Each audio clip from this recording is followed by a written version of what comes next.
कि 7 साल और 9 साल के फतेह सिंह साहब ज़्यादा 7 साल के थे और जोरावर सिंह 9 साल के थे। इन दो इतनी छोटी उम्र के बच्चों की हत्या, और वो भी क्रमशः हत्या। गर्दन काट देना सामान्य बात है, दीवार में चुनने का मतलब है कि उस बच्चे को एक एक इंच पर एहसास हो रहा है कि मौत पास आ रही है। कितनी भयानक बात है, आप कल्पना कर सकते हैं। और ये कमबख्त जो ये बातें करते हैं धर्म को बांटने की, आज इन्हें एहसास नहीं होता कि उन बच्चों ने उस दीवार को, रेत को खुरचा होगा, सांस निकालने के लिए, बचाने के लिए, हवा निकालने की कोशिश की होगी, कैसे मारे गए होंगे। जो आज ये दिल्ली के बॉर्डर पर खड़े होकर गालियां बक रहे हैं, इस्लाम के पक्ष में बोल रहे हैं, ये बच्चे कैसे मारे गए हैं और इन्हें क्यों मारा गया है। ये सामने की बात है कि अपने शत्रु, और मैं एक आग्रह आज आपके माध्यम से करता हूं कि एक तो 26 तारीख को जैसे हो, जहां जहां संभव हो, भूमि पर सोइए, उस कष्ट का अनुमान कीजिए कि उन महापुरुषों ने कैसे कष्ट उठाए हैं, कैसी पीड़ा हुई है, कैसे उनकी मृत्यु हुई है। उनकी बूढ़ी दादी उस बुर्ज से गिर के मर गई पता लगते ही कि ये हुआ है। कैसा भयानक उनके साथ। मगर ये किया किसने? वो जिसने ये हुक्म दिया, जो वहां का वजीर था, वहां का जो सेनापति था, वहां के जो लोग थे, वहां का जो मुफ्ती था जिसने फतवा दिया, वो घर लौट के खाना खाएगा कि नहीं? ये बिस्तर पे सोया कैसे होगा 7 साल और 9 साल के बच्चों की ऐसी भयानक मृत्यु का आदेश देकर? इन पर कुछ नहीं गुजरी, इनके अपने बच्चे इनकी आंखों में नहीं आए। उसका कारण है इस मनुष्य को पशु बना देने की का चिंतन कि क़िताल फी सबीलिल्लाह, अल्लाह की राह में कत्ल करो, जो अल्लाह को नहीं मानता उसको अल्लाह की राह में लाओ।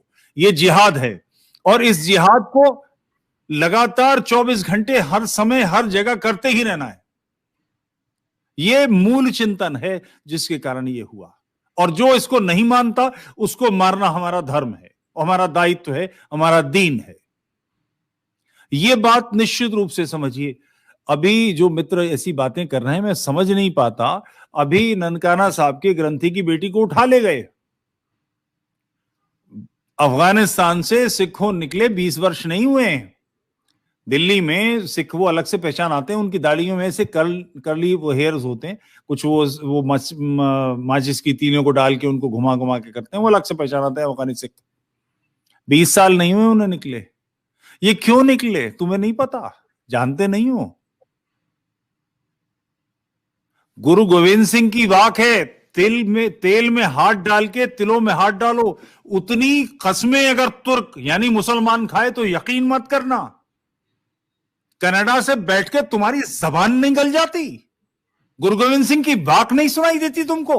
उनके बच्चों के बलिदान याद नहीं आते? ऐसी राक्षसी मनस्थिति। तुम्हें हलाल झटके, कुट्टा मांस नहीं खाना, ये तो गुरु गोविंद सिंह की वाक है। गुरु गोविंद सिंह जी का आदेश नहीं खाना, ये उन्हीं का आदेश है। तुम उनके सारे किए धरे पर पानी फेर रहे हो सिर्फ इसलिए कि तुम्हें कुछ पैसा लेना है, सिर्फ कनाडा में कुछ जमीन चाहिए, तुम्हें एक्सपोर्ट में कुछ आसानियां चाहिए। ये करते हुए सोचता नहीं कि क्या हो रहा है, तुम किन के साथ खड़े हो। स्वयं सोचना चाहिए कि, क्योंकि ये सिर्फ फतेह सिंह, जुझार सिंह इनकी बात नहीं है। 5 7 10 साल में तुम्हारे बच्चों पर भी आने वाला है। तुम्हें क्या लगता है कि यही होने वाला है? कनाडा बच जाएगा? 9/11 करने वाले कितने लोग थे? 22। एक झपट में उन्होंने क्या कर दिया? तुम्हें लगता है कि कनाडा बच जाएगा? कैलिफोर्निया बच जाएगा? ये तो 24 घंटे हर क्षण होने वाला कार्य है, जिहाद है। इस जिहाद से आज नहीं जूझोगे तो कल जूझने के लायक नहीं रहोगे। ये जो अनिवार्य कार्य है, इस बात को ध्यान करो। तुम मेरा गला काट सकते हो, कोई समस्या नहीं है, मुझे कोई कठिनाई नहीं है, मगर तुम इन लोगों को नहीं देख पा रहे हो जो इतने छोटे बच्चों के। कभी तुमने किसी को सुना है, किसी इस्लामी को, जिसने कहा हो कि हमसे गलती हुई थी? एक बार किसी ने कहा कि फतेह सिंह, जुझार सिंह की हत्या पाप थी? किसी ने एक ने बोला? कोई सार्वजनिक अपॉलॉजी नहीं आई है इस पर। सुन तो, कभी सोचो तो, कुछ भी बक रहे हो, उसका नतीजा क्या होगा। और दूसरा एक निवेदन मैं आपके माध्यम से कर रहा हूं, इस समय नहीं है, मगर जब श्राद्ध करते हैं तो उन वीर महापुरुषों का जिनका श्राद्ध करने के लिए पीढ़ियां नहीं बची,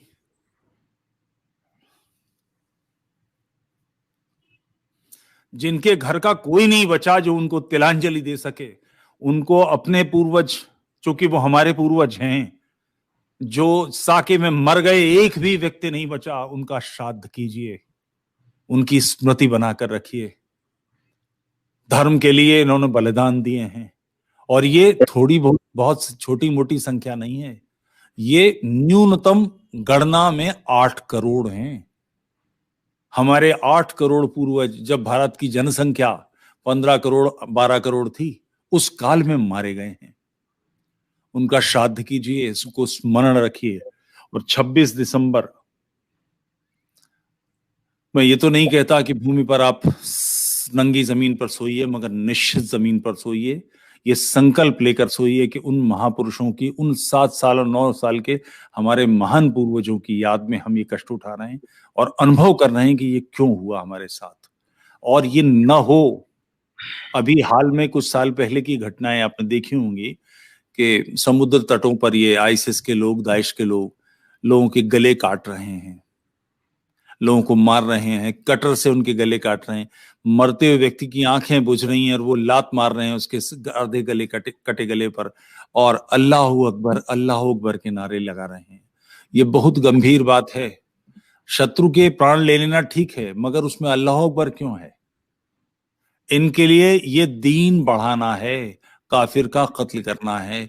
और जब आपके मुंह से ये निकलता है ना कि हम इस्लाम की तारीफ करेंगे सिखों से, मैं पूछता हूं, ये जो इनसे कभी मौलाना लोगों से पूछिए क्या हमें काफिर मानते हो कि नहीं, और अगर हम काफिर हैं तो हम वाजिबुल कत्ल हैं कि नहीं? एक बार जरा पूछो तो, इनकी थोड़ी हिला के दाढ़ी पकड़ के इनसे बात करो, उनसे पूछो कि ये तुम्हारे बारे में क्या सोचते हैं। और इस्लामी ईमानदार हैं, वो एक बार झूठ नहीं बोलेंगे, वो टाल जाएंगे सवाल को, ये तो हो सकता है, मगर झूठ नहीं बोलेंगे, वो काफिर को काफिर ही कहेंगे। तुम्हें पता होना चाहिए कि ये दबे पांव बढ़े आ रहे हत्यारे नहीं हैं, ये ढोल बजा के तलवारें लेके बढ़ने वाले हत्यारे हैं। बिल्कुल सही हो रहे हो, इसका परिणाम जानते हो? तुम्हारी पुत्रवधू, तुम्हारी पौत्रवधू, तुम्हारी पोती, इस पर क्या गुजरने वाली है। तहर्रुश का नाम सुना है? तहर्रुश का मतलब है इस्लामी लोग जब गैर मुस्लिम किसी को घेर कर सैकड़ों की तादाद में रेप करें। कल्पना कर सकते हो? 400 लोगों ने, और जर्मनी में हो रहा है कि एक लड़की को, 2 लड़कियों को पकड़ के 400 लोग सर्कल बनाकर और रेप करने की कोशिश कर रहे हैं। अपने आप को कुछ क्षण के लिए, अपनी पत्नी को, अपनी बेटी को कुछ क्षण के लिए उसकी जगह सोचो, और फिर पल्ले पड़ेगा कि क्या गुजर रही है। ये फ्यूचर है, ये भुगतना है हम सबको। मैं तुम नहीं कह रहा हूं, हम सबको भुगतना है अगर हम इसके खिलाफ नहीं खड़े होते। ये एक चिंतन प्रणाली है, एक विचारधारा है, जो विचारधारा संसार में हर व्यक्ति को, हर विचारधारा को जो उससे सहमत नहीं है उसको नष्ट कर देने, मार देने, काट डालने के योग्य मानती है। काफिर वाजिबुल कत्ल, काफिर को मार दिया जाना चाहिए। और ये काम किसी भी सभ्य समाज में मृत्युदंड देने का अधिकार राज्य का होता है, और उसके लिए भी निष्पक्ष तटस्थ न्यायपालिका होती है जिस पर मुकदमा चलता है। पुलिस अपने आप नहीं कर सकती, उसके निर्णय के बाद ये होगा। मगर ये वो समाज है, ये वो चिंतन है जो हर व्यक्ति को, हर मुसलमान को कहती है कि गैर मुस्लिम को मार दो जहां तुम्हारा बस चले। इस विचारधारा के पक्ष में खड़े होने से पहले सोचो कि इसने अतीत में क्या किया है, वर्तमान में क्या कर रही है।